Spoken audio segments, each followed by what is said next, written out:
Hi, everybody, and Happy New Year. It's a funny thing to say Happy New Year, but it makes perfect sense. We want people to have a Happy New Year.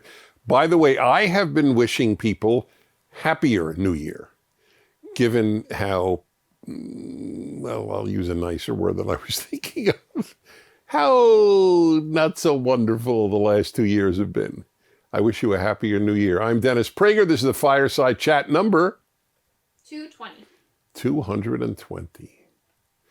And I won't philosophize about it. I do that every week. 220. You should watch the other 219. In any order, it's not relevant, but it's all good stuff. This is Otto, needless to say. Otto is out like a light, as they say. And what is this? This is a chance to talk to you about whatever's on my mind and take your questions from you all over the world. Okay, so I was thinking, given that it's the first Fireside Chat of the year, I should talk to you about New Year's resolutions and make the point that I'm told I made last year. However, I don't expect people to remember anything they hear once. It's a human problem. It's just a fact for anybody. Once is not enough. You got to repeat things over and over. How many times did your parents say to you, say thank you, say thank you, say thank you? How come it doesn't work the first time? Okay, so you get my point. Anyway, very quickly, I'm a big believer in New Year's resolutions, even if you break them. Because at least you have made the resolution. That means you are aware of something you should do. That's a biggie. So I just want to make that clear. People who knock it, there's a certain mentality that obviously I don't have that's cynical, that is cynical about everything that is good. Why would anybody knock the idea of a New Year's resolution? I mean, you got to be a pretty gloomy human being. I mean, you could say, look, make them. You'll probably break them. All right, fine. But don't even bother making them or have some philosophical opposition to New Year's resolutions. That doesn't speak well of the opponent.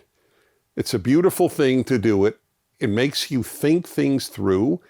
What can I do to have a better year, a better life, a better me? Why would that on God's earth be bad? Okay? So I jotted down right before this. I admit it. I'm sure if I had thought about it for a week, I would have come up with more or even better, perhaps. But I like this to be as spontaneous as possible. So this is what I jotted down. Megan is a living witness to that fact. Correct? Oh, yes. Just did it. No order of importance. Get into one good habit. Life consists of habits. Good habits and bad habits. That's really what life consists of. And it's hard to get into a good habit. It's easy to get into a bad habit. I mean, if you had, let us just say, I'm taking an innocuous thing because it's not bad in a moral sense, but let's say you decided to have an ice cream sundae every night before you went to bed. You would get used to that very quickly, and it would become a habit. On the other hand, I'll tell you, I have been doing what's called intermittent fasting, and I'm not recommending this. I'm just telling you that I've read a lot about this. I've had doctors who've written on this on my radio show, and I'm convinced that it is a healthy thing to do. I have not lost any weight, which may be apparent. I am convinced that outside of being incarcerated in a concentration camp, I am not capable of losing weight. I work out, I eat probably under 2,000 calories a day, and fast at least 15 hours a day to no avail. I'm not complaining. If this is my one great problem in life, I am one of the luckiest people on earth. However, I did decide 3 years ago that I would give it a try because I read how good it could be for you. in terms of longevity, in terms of giving your system a rest every day. So I go 15 hours minimum almost every single day, just drinking. I just have something to drink, usually in my case, iced coffee. And that's now a habit. Now, if I don't do it, I feel like I've overeaten. And so I got into a good habit. By the way, not everybody could do it. I fully know that they'll get headaches if they don't eat more often, and you shouldn't do it in that case. I'm not proselytizing for intermittent fasting. I'm only giving you an example of a good habit. Another good habit that is very hard to start is giving charity. Okay, it's almost nobody wakes up and goes, "Ooh, how much money can I give away today?" I mean, unless you're a very rich person, most people don't think that way. But once you start doing it, it's very hard not to. Anyway, there are so many good habits. Going to bed earlier, which I've never mastered in my life. I don't even make a resolution to go to bed earlier because I will break it that night. So I try not to make resolutions I know I won't keep for a day. If I keep it for a day, maybe I'll make it. Anyway, get into a good habit. It's really, really big deal. Read something for a half hour a day. If you're video game addicted, play an hour less a day. In other words, there's so many good habits you can get into. And if you can't figure out any, that's a problem. That's an issue. But somebody who loves you and cares about you might help you. Well, now that you asked, here's a suggestion. Okay, next. You won't expect this one. Don't get insulted. You will lead a much happier life if you don't walk around looking to be insulted. Most people, let me put it to you this way. Most people who get insulted frequently are looking to be insulted. I am insulted on a mass basis regularly and do fine. I never walk around thinking, oh, I was insulted. Let's say you are insulted. So what? By the way, that's almost a New Year's resolution unto itself. Being able to say, so what, more often. Letting things roll off your back.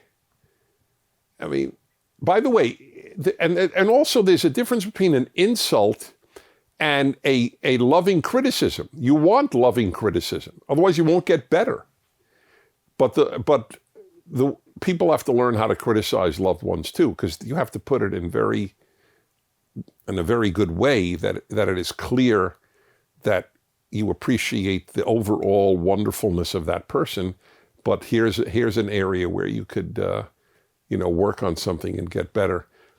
Here's just a trivial example of that. So a good friend of mine, who's a very bright guy, and he sent me an email, and he misspelled non sequitur, which is pretty damn easy to do.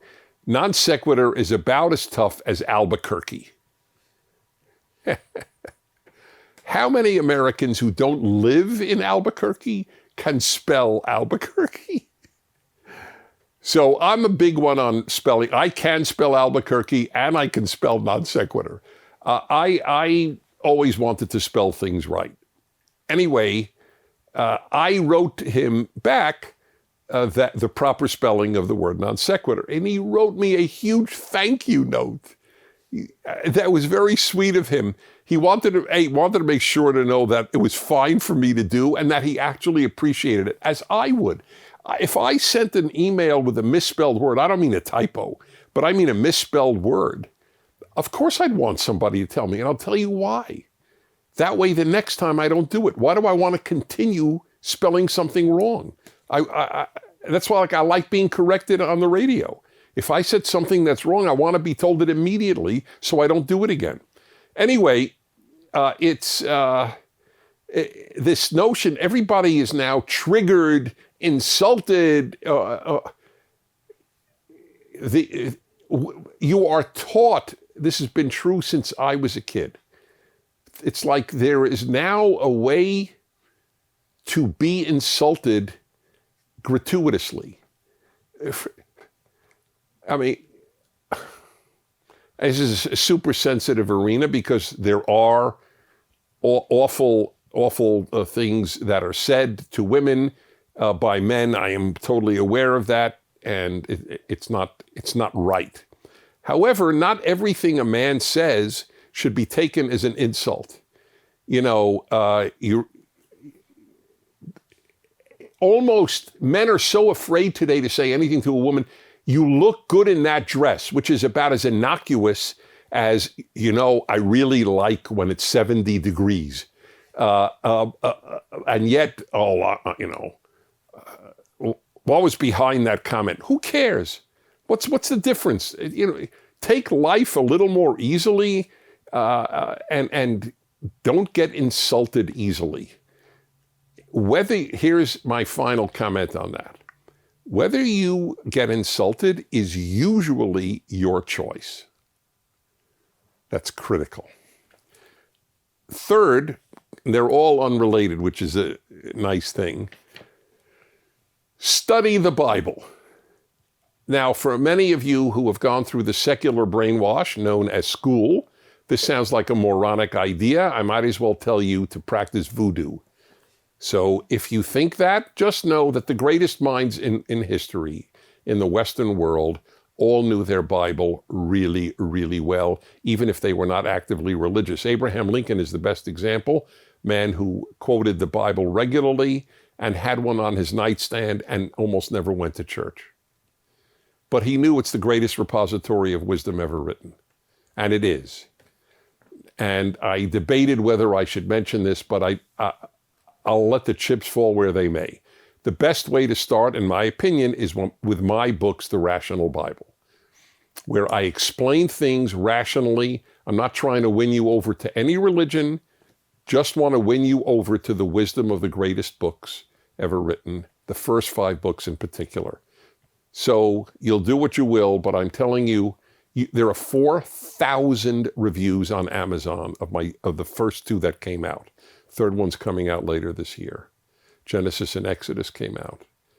And read what people wrote. How I was an agnostic and now I take God seriously. It's called The Rational Bible. You want to start with something else, go right ahead. But I'm telling you, that's one of those good habits. Start studying the greatest works ever written. It'll change you.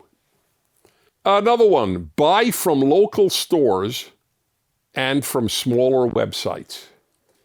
I'm really worried about small business. They are the backbone of America, small businesses. And wherever I can, I try to patronize a local store. And on the internet, I try to avoid the giants. Well, it's very convenient to order from Amazon. I fully acknowledge that. But helping a smaller company on the internet, with that, the extra 90 seconds it takes to fill in your credit card, as opposed to just click something, it's 90 seconds that will really help the country. And wherever you are in the world, keep that in mind. It's not only applicable to Americans. So I mean, if the item, is $7, it doesn't matter much.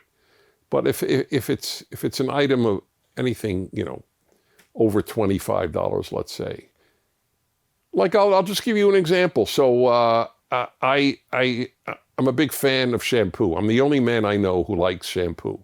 I'm fascinated by shampoos. It's one of the secrets of my life. When they say, tell us something that nobody knows about you. I always say, I'm crazy about shampoo. Not the smell. The smell, women care about the smell. I just care if it works. But anyway, I'm fascinated. So I can get it on Amazon, but I always go to another store on the internet to get the shampoo. That's just an example. Why not? Okay, what else? Oh, this is related. When feasible, buy from countries other than China. I'm sorry to say this. It's not anti-Chinese. It's anti-communist. The regime in China is a very, very bad one. Treats its own people awfully, which is true of every bad regime. So that's something I don't always do it because some things I really want and they're only made in China. But by and large, I do look to where something is made. 2 more. If you're single, work on finding somebody to marry. I'm sort of a broken record on that one. You will thank me later, as many people do. I get this so often. It's because of you I married. You, Dennis. Because I've made the case, and it is a better way to live a life. And it's not easy to find the right person, so make the effort. I'm a big fan of internet dating. I don't see a single downside. You have all the control in the world not to have your address or phone number on it, and you can spend 2 months just on Zoom to see if you really want to meet this person. I don't understand why you wouldn't. And when you do, by the way, be as specific as possible about who you are, so that you weed out those who may not want you. If you're religious, say you're religious. If you're conservative, say you're conservative. Say who you are, so that you weed out the people that you may not want to spend the time dating. It doesn't mean that they're not a good person. It just means you want to share values. And finally, which is related, work on finding and making close friends. As I have said on my radio show for all of my career, you should date for friends the way you date for a spouse. It's I don't know how you go through life without close friends. I couldn't do it. I don't know how anybody does. Okay, so here's the story on the video question. That's how we always open up the question part, with a video question. Usually I see it right before I go on with you. However, Megan wanted me to spontaneously react. I have not seen the question. I have not seen the questioner. And here we go. Okay. That is the famous arm. Okie doke. I'm nervous. Hey Dennis, I'm Danny T, husband of Megan's arm. I'm 30 years old from Burbank, California. Currently, my wife is pregnant. I wanted to know if you have any thoughts on people having kids during this political climate that we're in right now. A lot of people are saying... Wait a minute, how can you keep talking after you give me... You got to give me a minute. Danny, I'm sorry. I don't hear a word you're saying. Going on, but, okay. We're pregnant.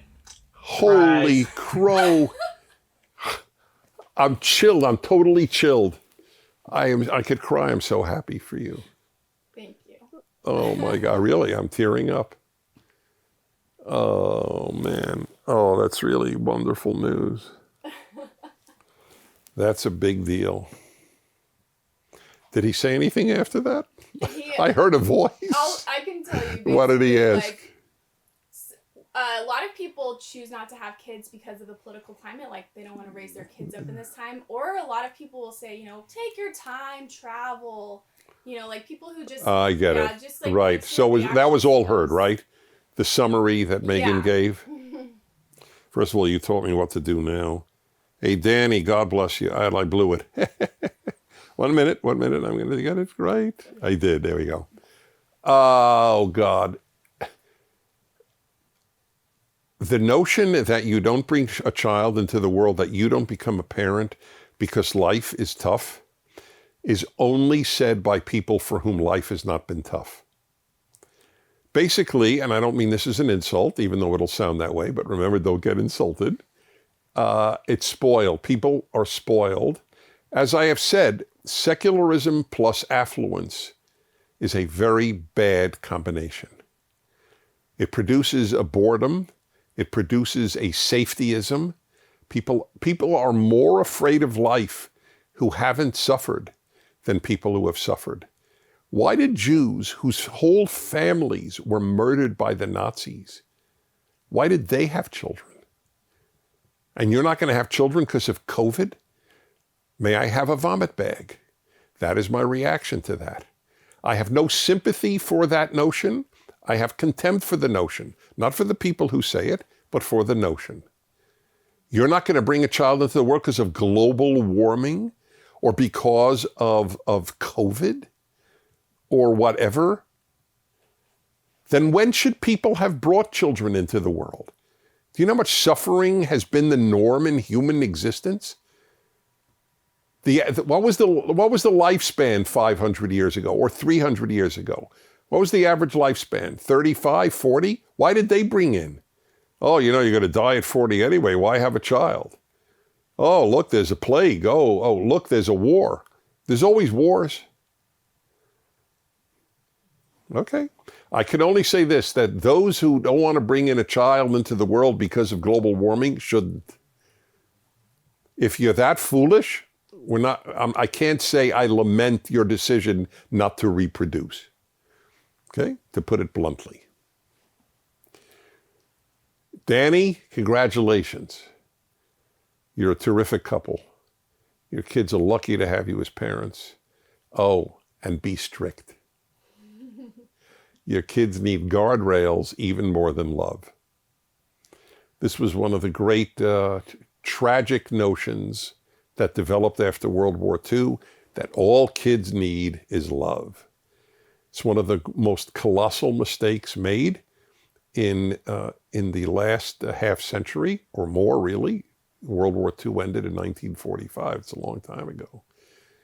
And that's when the ideas developed, like Dr. Spock. He was the big child rearing guru. All your kids need is love. No, your kids need a lot of things. And most of all, they need guardrails. They need parents who are strong, who teach them no. As John Rosemond, that great child psychologist, said, you know what vitamin your kid needs the most? Vitamin N. And what is vitamin N? The word no. By the way, John Rosemond made a PragerU video. We have terrific PragerU videos. Early video. A very early video. I'm a big fan of John Rosemond, child psychologist.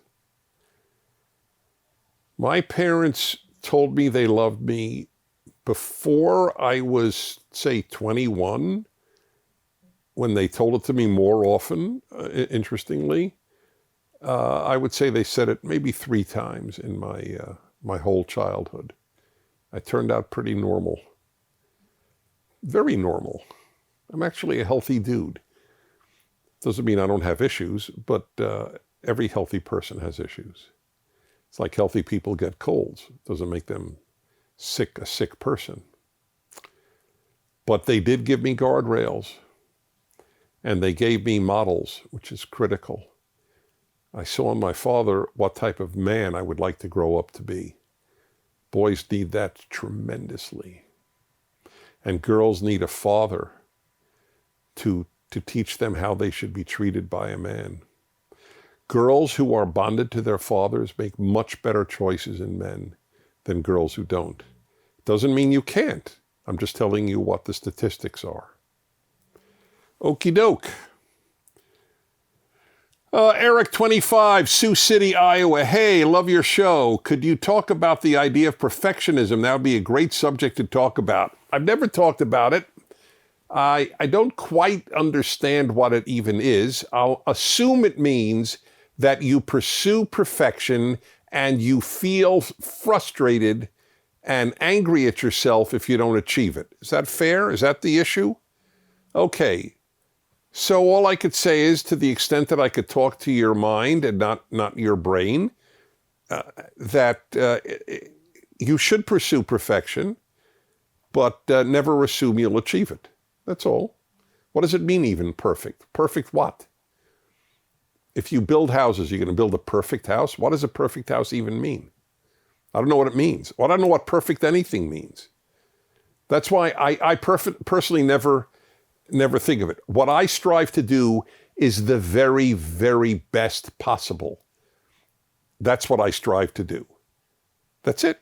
But the thought, do I ever enter my radio show? Yeah, I'm going to have a perfect show. Give a speech. I'm going to give a perfect speech. Write a book. I'm going to write a perfect book. I don't even get it. It's pretty useless. I think the word perfect is generally useless. The whole problem with the left is that it compares America to a perfect society instead of to other real societies. So I'm not a fan of the word perfect. Annie, 13, Montesano, Washington. You ever hear of Montesano? No. Me neither. By the way, do you know that there is a city in Washington? You're going to crack up. Are you ready? The city's name is George. So imagine saying, oh, so where do you live? I live in George, Washington. It sounds bizarre. You live in George, Washington? Yes. And I only know it because my younger son was born in Eastern Washington. I was there the day his birth mother gave birth to him, and my then wife, my late wife, and I adopted him that day. And so I drove from Eastern Washington to Seattle, across the whole state, and past the city of George. And that was 29 years ago. Hard to believe. He's getting married in a couple of months.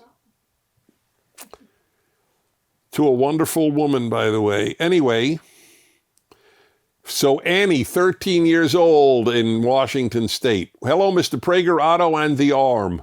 Oh, that's too much. Capitalized. I live in a small town in Washington. That must be, because I never heard of it. My town has many churches, so I normally assume many people are normal. When I go to youth group at my church, my peers are talking about their mentally deranged classmates. I am homeschooled and do not deal with such. But some of the school kids are acting like animals and calling themselves furries. Mr. Prager, why are some people like this, and how does one deal with them? Thank you for your time. Well, this is new to me. I have to say, I'm not, to the extent that this exists, I believe you. You couldn't have made it up anyway. You ask, where does this come from? And I know the answer, boredom. That's where it comes from. Boredom is one of the most animating states of human life that exist. People who are bored will seek excitement anywhere. They will seek attention anywhere. And that would be an example to me. If you wake up one day at 13 and you say, I'm really an animal, that is a function of boredom. Your parents should have given you the clarinet. Take up your time with something. Accordion. Shatter accordion. Yeah, accordion, exactly. It's a very real problem. Affluence easily produces boredom. Affluence doesn't mean rich. It means that you're not worried about your next meal. People who are worried about their next meal are never bored. Tyler, 12 years old, Castaic, California. Hi, Otto, Megan's Arm, Snoopy, Nathan, and Dennis. It's getting longer, this list, I'll tell you. You're going to have to include Forrest, who sometimes is here for Nathan, or just here. Forrest is here today. Thank you for your Fireside chats, which help me to know what is actually going on out there. I've recently started watching your chats for that reason. I have asked you a couple of things before, it should be, but I know that they've dropped off a long time ago. Such as if there are any okayish colleges left and where our country is going. But today I would like to ask what Democrats think of Republicans. What would a leftist tell their child a Republican is? Thank you so much for your weekly wisdom. God bless you. Well, God bless you, Tyler.